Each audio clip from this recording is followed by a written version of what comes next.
भूमिका बजावली होती ते न्यायमूर्ती गायकवाड आणि सुक्रे साहेब हे दोघेही आमच्या शिष्टमंडळासोबत होते आणि सुरुवातीला ते स्वतः मनोजींना भेटले। आमच्या समोरच्या सरकार समोरच्या काही वेळेच्या ज्या अडचणी आहेत ते त्यांनी मनोजींना सांगितल्या। सगळ्यात महत्त्वाची बाब म्हणजे मराठा समाजाला टिकणारं जे आरक्षण द्यायचं आहे त्या संदर्भामध्ये देखील त्यांच्याशी चर्चा झाली आणि त्याच्यानंतर शासन म्हणून मी असेन, धनंजय मुंडे असतील, अतुल सावे असतील, संदीपन मामा बुमरे असतील, तिथले नारायण कुचे असतील यांनी सरकार म्हणून त्यांची भेट घेतली आणि आम्ही त्यांना आश्वस्त केले की गायकवाड साहेबांनी जी आपल्याशी चर्चा केलेली आहे त्या संदर्भामधली तंतोतंत नोंद ही सरकारने घेतलेली आहे आणि सरकार त्या पद्धतीने पुढे जाऊन मराठा समाजाला टिकणारं आरक्षण देण्यासाठी कटिबद्ध आहे आणि त्याच्यासाठी शिंदे समितीला जो कार्यकाळ द्यायचा होता तो 2 महिन्याचा कार्यकाळ त्यांनी त्या ठिकाणी दिला। कोर्टामध्ये जे मॅटर चालू आहे त्याच्यामध्ये त्यांनी असं सांगितलं की कोर्टामध्ये जी काही बाजू तुम्हाला मांडायची ती मांडा, परंतु कालच्या त्यांच्या पत्रकार परिषदेमधून आपल्याला हे देखील जाणवलं असेल की त्यांनी एक वंशावळ आपल्या सगळ्यांच्या समोर ठेवली आणि कोणाकोणाला दाखले देता येतील हे स्वतः मनोजीने गायकवाड साहेबांच्या आणि आमच्या सगळ्यांच्या समोर सांगितलं। मला मनापासून मनोजी जरांगे पाटलांचं कौतुक करायचं आहे, मनापासून त्यांना धन्यवाद द्यायचे आहेत की देशामध्ये महाराष्ट्रामध्ये एक फार मोठा दिवाळीसारखा सण आपल्या सगळ्यांच्या डोळ्यासमोर असताना त्यांनी हे आंदोलन स्थगित करण्याचा निर्णय घेतला। त्यांनी ज्या गोष्टी काही सरकारकडे मागितलेल्या आहेत त्याची पुरेपूर्तता आम्ही कागदांची भविष्याच्या कालावधीमध्ये करू, पण काल जे मला जाणवलं ते म्हणजे ते फक्त नुसतं आंदोलन करत नाहीत तर ते संवेदनशील देखील आहे आणि संवेदनशीलपणा असल्यामुळेच काल त्यांनी त्यांचं आंदोलन हे स्थगित केले। सगळ्यात महत्त्वाचा भाग जो मला जाणवतो कालच्या सगळ्या त्या बैठकीमध्ये की आंदोलन त्यांनी केलं, त्याच्यानंतर त्यांच्या मराठा समाजाच्या सगळ्या समर्थकांना विचारलं आणि त्यांनी स्पष्टपणाने भूमिका घेतली की आपल्याला सरकारला वेळ द्यावा लागेल, सरकारनं त्याच्यामध्ये काय काय करावं हे देखील त्यांनी गायकवाड साहेबांना सांगितलं, आम्हाला देखील सगळ्यांना सांगितलं आणि ते आम्ही मान्य केलं। आता याच्यामध्ये कालपासून एक पुन्हा एकदा अशी चर्चा सुरू झाली की 24 तारीख की 2 तारीख।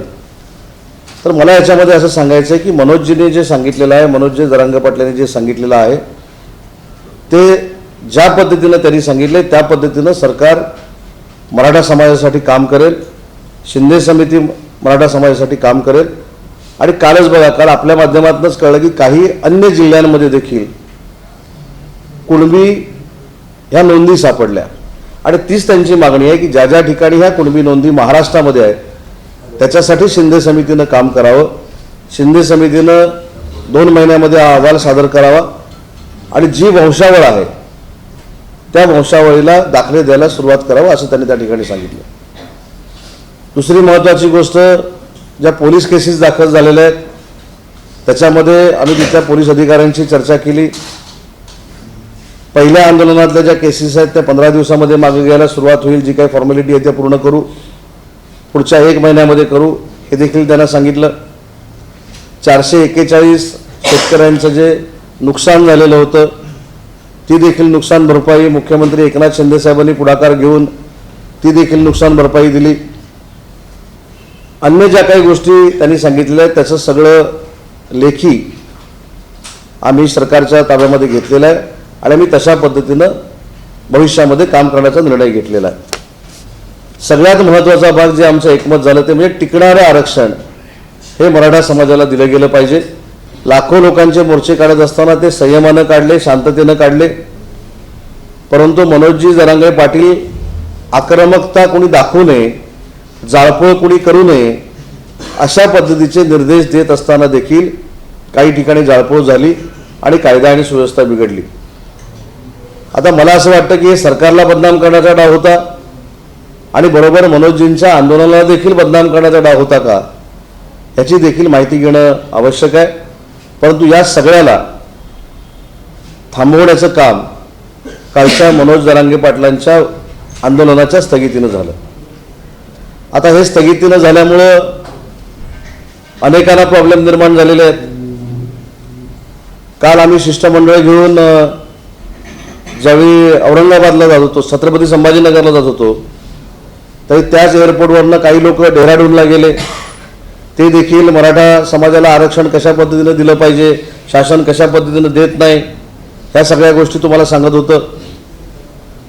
पण या लोकांना हा बोलण्याचा अधिकार आहे का?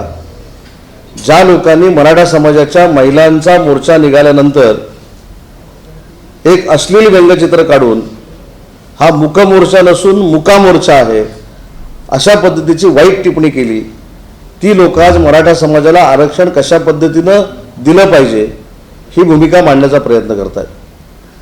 मला प्रामाणिकपणानं सांगितलं पाहिजे की मी ज्या सरकारमध्ये काम करतो मंत्री म्हणून, त्या मुख्यमंत्र्यांचा, एकनाथ शिंदे साहेबांचा मला अभिमान आणि गर्व आहे की सर्वसामान्य मराठा समाजाचा कार्यकर्ता आज मुख्यमंत्री झाल्यानंतर प्रामाणिकपणानं मराठा समाजाला आरक्षण मिळावं म्हणून काम करतोय.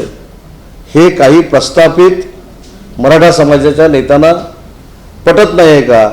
हा एक फार मोठा प्रश्न निर्माण झालेला आहे. त्यामुळे अनेक मराठा समाजाचे मुख्यमंत्री झाले होते, अनेक अन्य जातींचे झाले होते, परंतु मराठा समाजाला टिकणारं आरक्षण देण्याचं पहिलं धाडस जर कोणी केलं असेल तर ते देवेंद्रजींनी केलं. ते हायकोर्टामध्ये टिकलं, सुप्रीम कोर्टामध्ये देखील 1 वर्ष टिकलं, परंतु त्याच्यानंतर सरकार बदललं. तत्कालीन मुख्यमंत्र्यांनी काय केलं, तत्कालीन त्या समितीच्या अध्यक्षांनी काय केलं, हे देखील प्रश्नचिन्ह मराठा समाजाच्या समोर नाही तर महाराष्ट्राच्या समोर आहे. आणि म्हणून मला असं वाटतं की एखाद्या आंदोलनाचा उपयोग हा स्वतःच्या राजकारणासाठी आणि स्वतःचं अस्तित्व टिकवण्यासाठी कुणी करू नये, हे कालच्या आंदोलन स्थगित झाल्यानंतर सगळ्यांच्या समोर आलंय असं मला वाटतं. दुसरं याच्यातलं कालचं संपूर्ण दिवसातलं जे एक महत्त्वाचा जो बाब होती ती म्हणजे 40 वर्षामध्ये अशा पद्धतीचं मराठा आरक्षण देण्याचा प्रयत्न देखील काही लोकांनी केला नव्हता. तो कसा केला, कशासाठी केला, काय केला याच्यावर मला अजिबात बोलायचं नाही. पण या पत्रकार परिषदेच्या माध्यमातून महाराष्ट्रातल्या मराठा समाजाला मला आश्वस्त करायचं आहे की कोणाचंही हिरावून न घेता मराठा समाजाला मनोजींच्या मागणीप्रमाणे लवकरात लवकर आरक्षण कसं देता येईल यासाठी सरकारचा प्रामाणिकपणाचा प्रयत्न राहणार आहे. मनोज जरांगे पाटलांच्या प्रकृतीची देखील मुख्यमंत्र्यांना काळजी होती, दोन्ही उपमुख्यमंत्र्यांना काळजी होती, आम्हाला देखील सगळ्यांना काळजी होती. आणि म्हणून आमच्या सगळ्यांच्या विनंतीला मान देऊन जो निर्णय काल मनोजजींनी घेतला त्यांचं मनापासून मी कौतुक करतो, त्यांना धन्यवाद देतो. आणि मराठा समाजाला आरक्षण देत असताना ज्या काही कायदेशीर बाबी आहेत त्या सांगितलेल्या त्यांच्या वेळेमध्ये पूर्ण करण्याचा प्रयत्न पूर्ण केल्या जातील. आणि ज्या पद्धतीने त्यांनी सांगितले त्या पद्धतीनं कुणबी प्रमाणपत्र लवकरात लवकर द्यायला आम्ही सुरुवात करू. सगळ्यात महत्त्वाची कालची भूमिका ही माजी न्यायमूर्ती गायकवाड साहेबांची ठरली, कारण माजी न्यायमूर्ती गायकवाड साहेबांनीच मराठा समाजाला गायकवाड आयोगाच्या माध्यमातून आरक्षण द्यावं अशा पद्धतीची शिफारस केलेली होती. आणि म्हणून आता जो मागासवर्गीय आयोग आहे त्यानं कशा पद्धतीनं इम्पेरिकल डाटा गोळा करायचा, काय करायचा याच्यावर देखील आमची सविस्तर चर्चा झाली. त्याच्यामध्ये देखील जरांगे पाटलांनी आम्हाला वेळ दिलेली आहे, चांगली वेळ दिलेली आहे, त्याच्यामध्ये आम्ही ते करू शकतो. आणि म्हणून मला असं वाटतं की कालचा ओव्हरऑल सगळा प्रसंग बघता जे सहकार्य सरकारला मनोज जरांगे पाटलांनी केलेलं आहे त्याबद्दल मी त्यांना मनापासून धन्यवाद देतो, त्यांच्या सहकार्यांना धन्यवाद देतो. आणि त्यांना अपेक्षित असलेलं मराठा समाजाचं आरक्षण एकनाथ शिंदे साहेबांच्या, देवेंद्रजींच्या आणि अजितदादांच्या नेतृत्वाखाली आम्ही नक्की देऊ हा विश्वास या ठिकाणी व्यक्त करतो.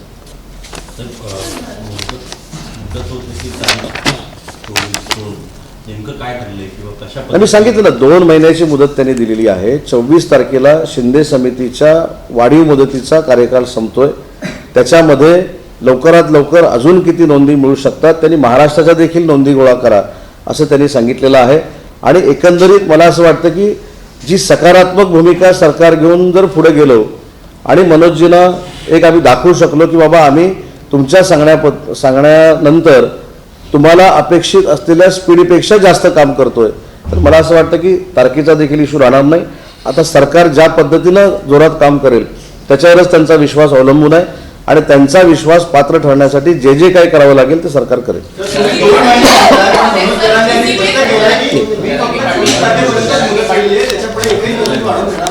साहेब, माझ्या शब्दात परत पाठीपुढे होणार नाही.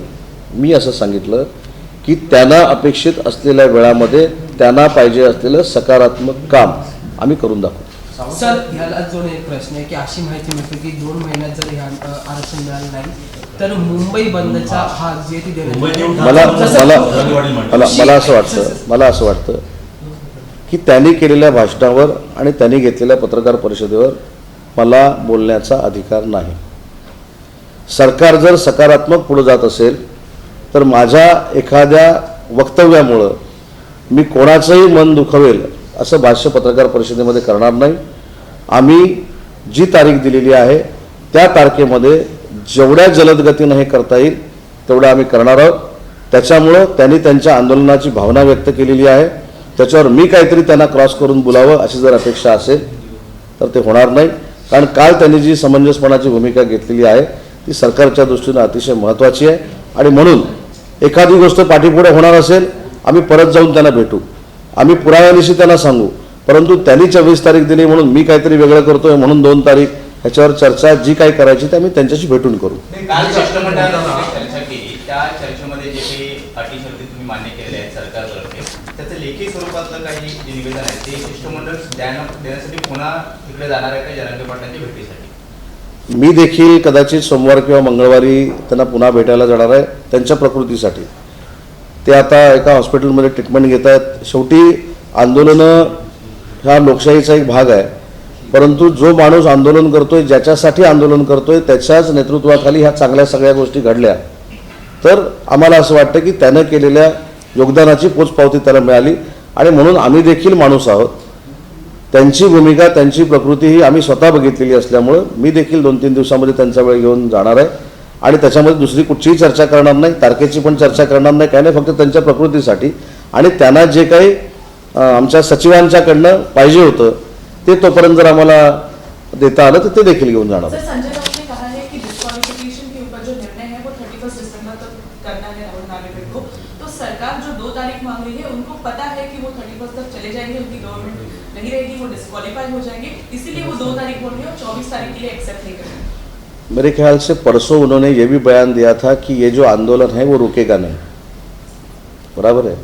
वैसे ही बोल रहे हैं कि ये अभी हम निकल जाएंगे, ये डिस्क्वालिफिकेशन हो जाएगा. ये तो आज नहीं बोल रहे हो, 1 बरस से बोल रहे हैं. लेकिन उसका परिणाम हमारे सरकार के ऊपर नहीं हुआ है और जो उनकी मनोकामना है उसके लिए शुभेच्छा. संजय राउत का ये भी कहना है रिजर्वेशन को लेके कि ये कॉन्स्टिट्यूशनल अमेंडमेंट होगा, इसके वजह से ही रिजर्वेशन मिलेगा और वो पार्लियामेंट का जब स्पेशल सेशन बुलाया जाएगा तभी होगा. इसको लेके सीएम और बीजेपी कुछ नहीं बोल रही है स्पेशल सेशन को लेके. नहीं, उसने राउत साहब ने पहला ये बोलना चाहिए कि जब मराठा समाज के महिलाओं का मोर्चा निकला था तब एक अश्लील फोटो डाल के वो मुका मोर्चा नहीं है वो मुका मोर्चा है ये सामना में से छप के आया था. तो उसका पहला रीज़न क्या था, वो क्यों लिखा था और मराठा समाज के बारे में अभी जो वो सहानुभूतिपूर्वक बोल रहे हैं तब उनकी सहानुभूति कहाँ गई थी, ये पहला क्लैरिफिकेशन उन्होंने करना चाहिए ना. जब वो मोर्चा निकलता था, रैली निकलती तो उनकी चेष्टा करते थे, उनके ऊपर बयानबाजी करते थे, ये ऐसा है वैसा है, सामना में से लिख के आता था.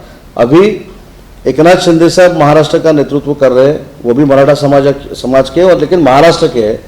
उनके ऊपर बयानबाजी करते वक्त अभी उनको ये समझ में आ रहा है कि पार्लियामेंट में जाना चाहिए, केंद्र शासन में जाना चाहिए. जब सरकार में थे, उनके तत्कालीन मुख्यमंत्री थे, तब ये क्यों नहीं हुआ? क्योंकि वहाँ भी मराठा समाज के जो नेता थे उन्होंने डिक्लेयर किया था कि जो समिति के अध्यक्ष है वो मराठा समाज के लीडर को मिलते नहीं हैं. वहाँ जो सुप्रीम कोर्ट में जो एडवोकेट देना था वो नहीं देते, ये बयानबाजी उन्होंने की थी. तो इसलिए उनका सलाह लेके, उनका मार्गदर्शन लेके सरकार को चलाना ये अच्छी बात नहीं है. मैंने जो बोला उसका क्लैरिफिकेशन उन्होंने पहला देना चाहिए. पद्धतीने जाळपोळ झाली होती, या सगळ्या जाळपोळीमध्ये पोलिसांनी देखील भूमिका मांडली होती, पण या सगळ्या गोष्टी कुठे एक उच्चस्तरीय चौकशी लावून जाणार नाही का? खरं तर सोळंकी यांनी देखील पत्रकार परिषदेत स्पष्ट केलंय की मला असं वाटतं की प्रकाश सोळंकी साहेबांनी फॉर्म घेऊन नाही, प्रकाश सोळंकी साहेबांनी सांगितलेल्या पत्रकार परिषदेमधनं आपलं एक लक्षात आलं असेल की याच्यामध्ये आंदोलनाच्या मागणं काही विरोधक काम करत होते का, हा त्याच्यातला मतितार्थ आहे. आणि मनोजजींच्या चर्चेमध्ये जे झालं त्याच्यामध्ये देखील आम्हाला थोडं असं वाटलं की एवढा मराठा समाज शांततेनं काम करणार आहे, मग असा आक्रमक पद्धतीनं काही गोष्टी ज्या होत आहेत या कोणाकडनं होत आहेत याची देखील चौकशी झाली पाहिजे. परंतु मला खात्री आहे की मराठा समाजामध्ये आरक्षणासाठी सरकारबरोबर आंदोलन करणारी जी लोक आहेत ही शांत मार्गानेच आंदोलन करणारी लोक होती आणि आहेत. फक्त याच्यामागे कोण आहे या आंदोलनामध्ये जाळपोळ करणारं याचा अथावकाश नक्की शोध लागेल. परंतु जे गुन्हेगार नव्हते त्यांच्यावर गुन्हे दाखल झाले, मराठा आरक्षणामधले दाखल झालेले आहेत, त्याचे गुन्हे मागे घेण्याचा निर्णय स्वतः मुख्यमंत्री मोदयांनी घेतलेला आहे.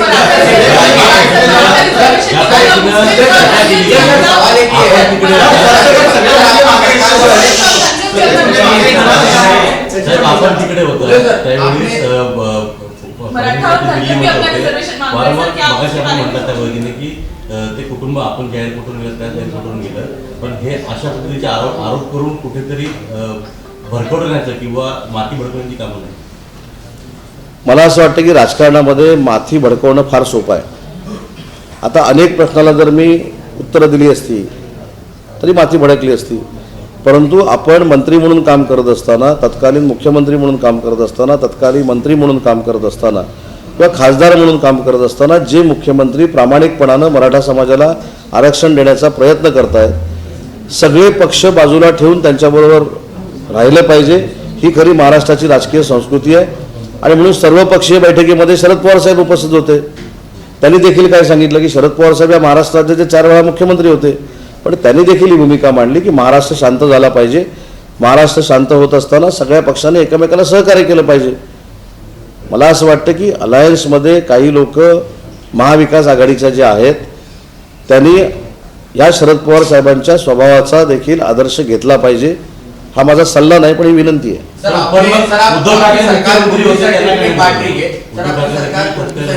मला असं वाटतं की त्यांचे नेते अनिल परब साहेब उपस्थित होते, सुनील प्रभू उपस्थित होते, अंबादास दानवेजी उपस्थित होते, मनसेचे राजू पाटील साहेब उपस्थित होते. मुख्यमंत्री होते, माजी मुख्यमंत्री होते, शरद पवार साहेब त्यावेळी मुख्यमंत्री होते, मग यांना का बघून असे प्रश्न होते? तर त्यांचे नेते होते ना उपस्थित. सर सुप्रियाताईंनी पुन्हा एकदा तुमच्यावर टीका केली आहे की सरकार कसं खोटं वाटते आहे. जरांगे पाटलांना अजूनपर्यंत त्यांची छाननी झाली आहे का, त्यांना सर्टिफिकेटचा लाभ मिळाला आहे का? कारण ते स्वतः अनेक दिवसापासून उपोषण करत आहेत. मला असं वाटतं की एखादा जो माणूस सगळ्यांसाठी उपोषण करत असतो त्याचा उद्देश स्वतःला फायदा मिळवणं हा नसतो. त्याच्यामुळं आमच्यावर कधीच वेळ आली नाही त्यांच्याकडे दाखला आहे की त्यांच्याकडे दाखला नाही हे विचारण्याची. ते समाजासाठी आंदोलन करत आहेत, समाजाला आरक्षण मिळावं यासाठी त्यांचं योगदान आहे. त्याच्यामुळे मला असं वाटतं की त्यांच्याकडे दाखला आहे किंवा नाही या चर्चेमध्ये सरकारला पडण्याची काही आवश्यकता नाही किंवा आम्हाला पडण्याची काही आवश्यकता नाही. परंतु त्यांनी जे केलेलं आंदोलन आहे हे मराठा समाजासाठी आहे, त्याच्यामुळं आम्ही तेवढ्याशी सीमित आहोत. माझे 2 प्रश्न आहेत. माझे आता समोर मुळात देहरादूनला फोन केलं, तुम्ही थेट उघड नाव का घेत नाही त्यांचं, तुमच्याकडे आहेत का की ते काल देहरादूनला गेले असं सांगताय? दुसरा प्रश्न की या सगळ्या गोष्टीच्या दरम्यान परत एकदा मुद्दा उपस्थित होतो की सरसकट आरक्षण आणि मुख्यमंत्री स्वतः काल सांगतायत कुणबी आरक्षण त्यांच्याकडे पुरावा आहे निजामिकांनी, तर त्याच्याबाबत काय नेमके स्पष्ट आहे? एक पहिली गोष्ट म्हणजे मी ज्यावेळी लंडनला गेलो होतो त्यावेळी पण काही लोकांना माहीत नव्हतं की तिकीट कोणी काढलंय, तरी ते बोलत होते, बरोबर आहे की नाही? तसं डेहराडूनला काही लोक गेले ते मला माहिती आहे, कोण गेले त्याची माहिती 2 दिवसात देतो. पहिला मुद्दा. दुसरा मुद्दा, काल मनोज जरांगे पाटील साहेबांनी स्वतःच्या त्या पत्रकार परिषदेमध्ये आणि भाषणामध्ये असं सांगितलं की एखादा नोंद असलेला दाखला ज्यावेळी मिळतो तरी तो किती लोकांना फायदा होतो आणि तो काही सीमित लोकांना फायदा होत होता, त्याची व्याप्ती वाढावी याचं देखील त्यांनी गायकवाड साहेबांना विनंती केली. गायकवाड साहेबांनी ते मान्य केलेलं आहे. मला असं वाटतं की जी मराठवाड्यापुरती व्याप्ती होती ती त्यांनी वाढवली आणि महाराष्ट्रामध्ये शिंदे समितीनं काम करावं असं सांगितलं आहे. मला असं वाटतं की या सगळ्या बाबतीमध्ये मुख्यमंत्री महोदयांनी भूमिका मांडल्यानंतर आणि जरांगेंनी देखील या सगळ्याशी चर्चा केल्यानंतर त्याच्यावर मी अजून काय बोलावं असं मला वाटत नाही. परंतु भविष्यामध्ये मराठा आरक्षण हे टिकणारं हे सरकार देऊन दाखवेल याची मला पूर्ण खात्री आहे.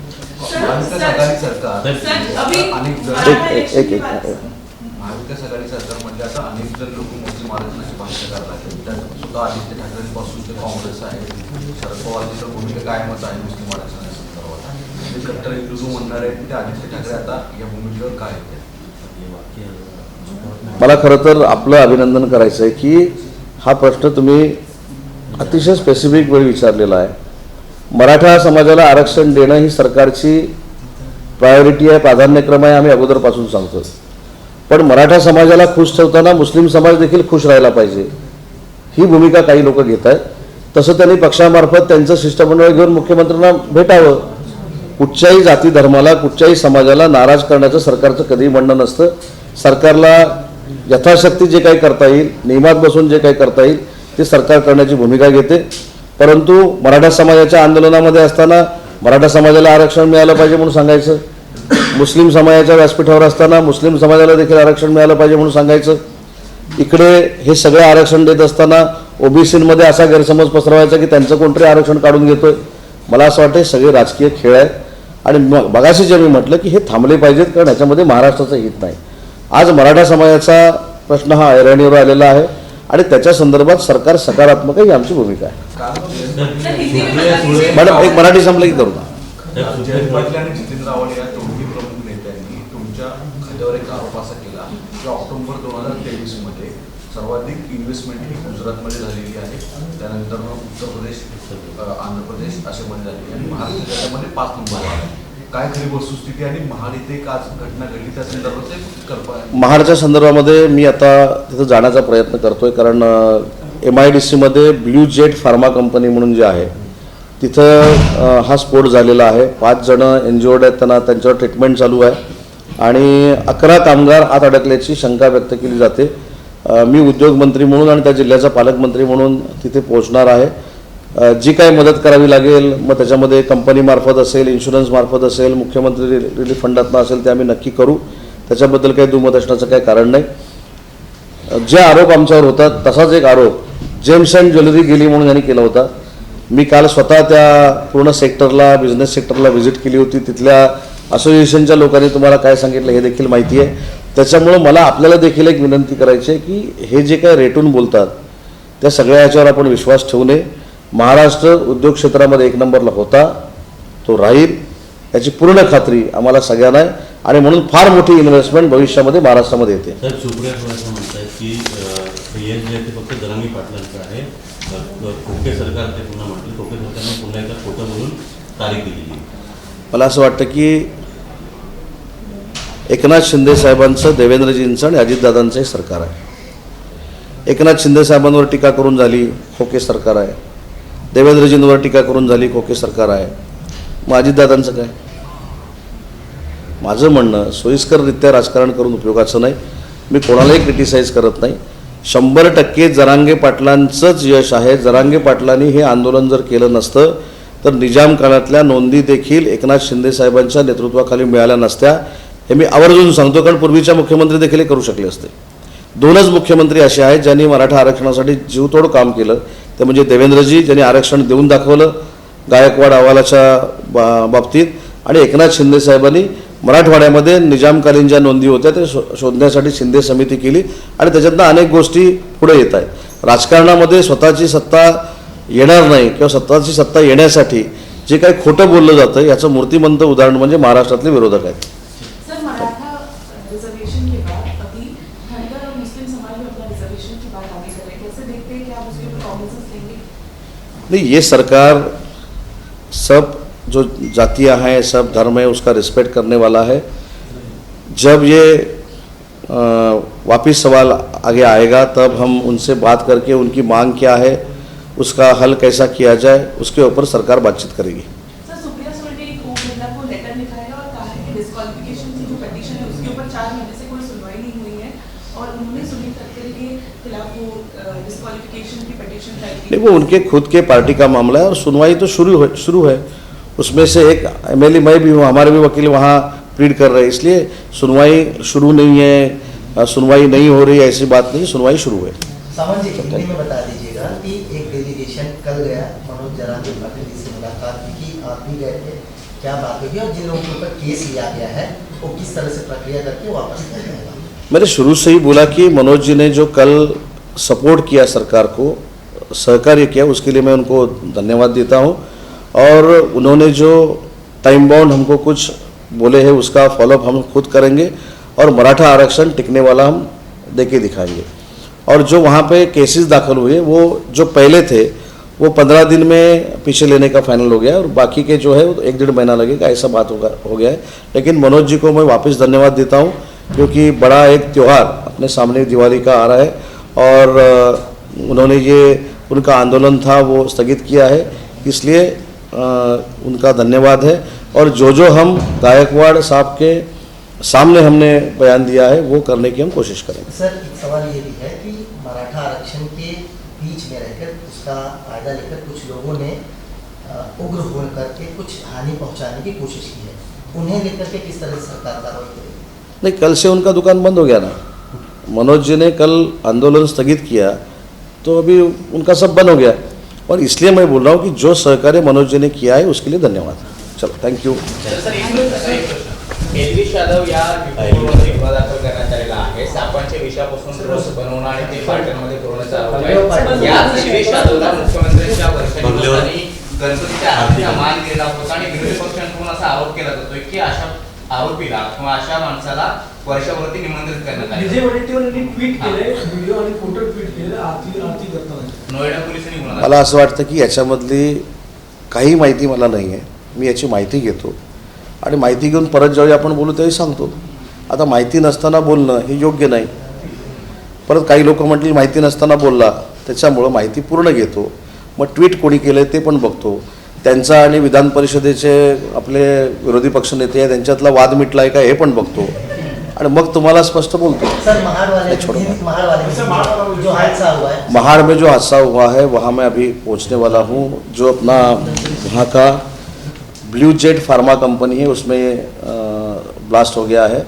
अभी तक 5 लोग इंजर्ड है और 11 लोग मिसिंग है, तो इसके लिए मैं भी वहाँ जा रहा हूँ। एबीपी माझा, उघडा डोळे बघा नीट।